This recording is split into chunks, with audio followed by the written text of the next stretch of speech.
ወርቃማው የእስልምና ዘመን ከስምንተኛው ክፍለ ዘመን ጀምሮ ኢስላማዊ እድገት የሚታይበትና በየጊዜው የሚያብብ የእውቀት ዘመን ነበር። ታዲያ በዚህ ዘመን እንደ አዲስ የተመሠረተ ባግዳድ የሚባል ከተማ ነበር። ባግዳድ ለእስልምና ወርቃማው ዘመን እንዲሁም በዓለም አቀፍ ደረጃ ዕውቅና ላለው ትምህርትና እድገት ዋና ከተማ ነበረ። ይህ አዲሱ ከተማ ባግዳድ በጊዜ ሂደት የ1 ሚሊዮን ሕዝብ መኖሪያ ከተማ ሆነ። ባግዳድ በእጅ በተጻፉ ጽሑፎችና በበርካታ መጻሕፍት የተሞሉ ስፍር ቁጥር የሌላቸው ቤተ መጻሕፍት የተሞላ መሆኑ ይታወቃል። ታዲያ ከዓለም ዙሪያ ያሉ ምሁራን ራሱ በባግዳድ ውስጥ ያሉ መጽሐፎችን ጨርሶ ማጥናት አስቸጋሪ ሆኖባቸው ነበር። የውጭ ዜጎች በባግዳድ አንዴ ከመጡ ለማየት በጣም ከሚፈልጉት ቦታዎች አንዱ በይተል ሕክማ ወይንም የጥበብ ቤት ነው። በከተማው ካሉ ቤተ መጻሕፍት ውስጥ ትልቁ ቤተ መጻሕፍት ይህ ነበር። ቤተ መጻሕፍቱ ለዘመናዊ እድገቶች አስደናቂ ተጽዕኖ ሆኖ አገልግሏል። ለምሳሌ ያህል በሥነ ጥበብ፣ በሥነ ጽሑፍ፣ በሥነ ፈለክ ጥናት፣ በሕክምናና በሌሎችም ዘርፎች ትልቅ አገልግሎት ነበረው። የባግዳድ ገዢዎች የሆኑት የአባሲያ ኺላፋ ለትምህርት ወደ ከተማ መምጣት ለሚፈልጉ ምሁራን፣ ሳይንቲስቶችና የመሳሰሉት እገዛ ያደርጉ ነበር። በአጠቃላይ የእስልምና ወርቃማ ዘመን የማይረሳ ዘመን ነበር።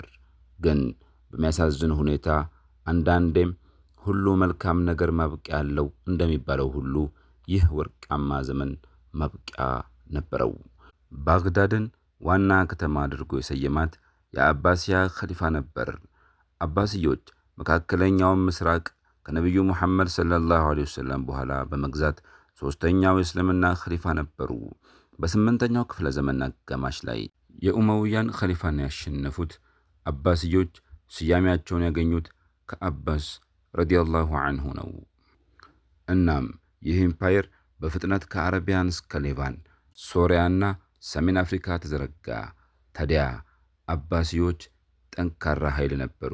ግን ሞንጎላውያን ሲመጡ አባሲዮች ያልተጠበቀ ፈተና ገጠማቸው። ሞንጎላውያን ከአባሲዮች በጣም የተለዩ ነበሩ። ዘላኖችና አርብቶ አደሮች የትም ቦታ እምብዛም አይቀመጡም እና በዚህም ምክንያት በአንድ ቦታ ከሰፈሩ ማኅበረሰቦች ጋር በተደጋጋሚ ግጭት ውስጥ ይገባሉ። ከአባሲይ ኸሊፋ ጋር እንዳደረጉት ሁሉ ግጭቶች ደግሞ ሞንጎላውያን ልዩና ጨካኝ በሆነው የውጊያ ስልት ይታወቃሉ። ከአስፈሪነታቸው የተነሳ ለቻይና ታላቁ ግንብ የመገንባት ምክንያት ነበሩ። ሞንጎላውያን ብዙ የሽብር ዘዴዎች ነበሯቸው።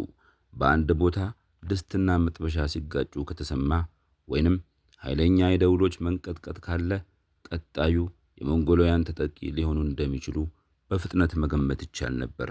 ምንም እንኳ ሞንጎሎች አብዛኛውን ጊዜ ለተጠቂው አካባቢ ገዢዎች እጅ የመስጠት አማራጭን ቢያቀርቡም ይህ ዕድል በገዢዎች ውድቅ ይደረግ ነበር።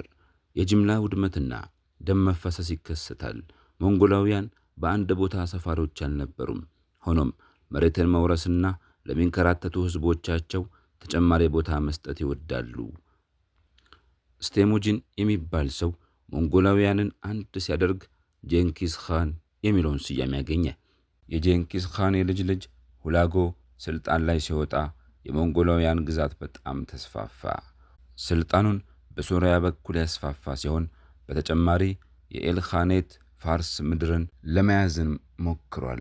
ይህ እርምጃቸው በመጀመሪያ ሞንጎላውያን ነፍሰ ገዳይ በመባል ከሚታወቀው የሺዓ ቡድን ጋር በቀጥታ ግጭት ውስጥ እንዲገቡ አደረገ። በጦርነቱ ፍጻሜም ሁላጎ ማሸነፍ ቻለ። ቀጣዩ የሞንጎሎች ኢላማ በባግዳድ የሚገኘው የአባሲያ ኸሊፋ ነበር። አባሲዮች በሚያሳዝን ሁኔታ በፖለቲካም ሆነ በወታደራዊ ኃይል እየተዳከሙ ነበር።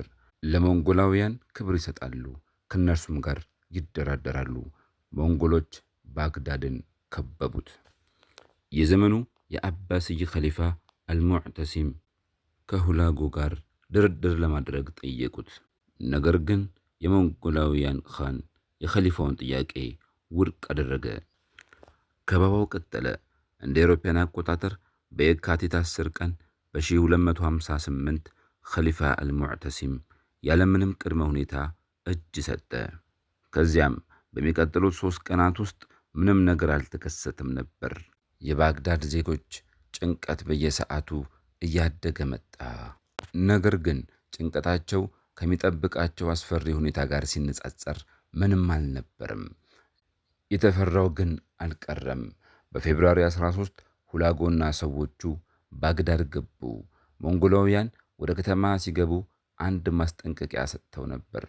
ይህም ማስጠንቀቂያ ለኔስቶሪያን ክርስቲያኖች ነው። ማስጠንቀቂያው ከቤተ ክርስቲያናችሁ አትውጡ የሚል ነበር። ሁላጎ እነዚህን ክርስቲያኖች ላለመግደል፣ ምክንያቱ የገዛ እናቱና ተወዳጁ ሚስቱ የኔስቶሪያን ክርስቲያን ስለነበሩ ነው። ታዲያ ለሰዎቹ እንዳይጎዳቸው አዘዘ። ለቀሪው የባግዳድ ዜጎች ግን እንዲህ አይነት ምህረት አልነበረውም። ታዲያ በከተማው ላይ ለአንድ ሳምንት ዘረፋና ደም መፋሰስ ተካሄደ። የከተማው መኳንንት እንኳን አልተረፉም። በግምት 3000 ያህል ሰዎች ተገደሉ። ኸሊፋውን በተመለከተ ምን ዕጣ እንደደረሰበት ሁለት አይነት ዘገባዎች አሉ። አንደኛው ዘገባ አልሙዕተሲም በራሱ የወርቅና የውድ ሀብት ክፍል ውስጥ ታስሮ እንደነበረና ሁላጎ ለኸሊፋው ከሀብትህ የፈለግከውን ብላ ብሎት እንደነበር፣ ከዚያም ግን አልሙዕተሲም በመጨረሻ በረሃብ እንደሞተ ይነገራል። ሌላኛው ዘገባ ደግሞ ሁላጎ የንጉሳዊ ደም የባግዳድን አፈር ከነካ የተፈጥሮ አደጋዎችና አስከፊ መዘዞችን ያስከትላል ብሎ ያምን ስለነበር ኸሊፋ አልሙዕተሲምን በራሱ ውድ ምንጣፍ ውስጥ አንከባሎ የኸሊፋውን ደም ከመፍሰስ ለመጠበቅ ሲል እስከ ሞት ድረስ እንዲረገጥ አደረገ የሚል ነው። ምክንያቱ ምንም ይሁን ምን የእስልምና ወርቃማ ዘመን የመጨረሻው ገዥና ዋና ከተማዋ አበቃ። ጠቅላላው የሟች ቁጥር ከ90,000 እስከ 1 ሚሊዮን ይደርሳል። የከተማዋን ድንበር በከንቱ የጠበቀው ሰራዊት ጨምሮ ወንዶች፣ ሴቶችና ልጆች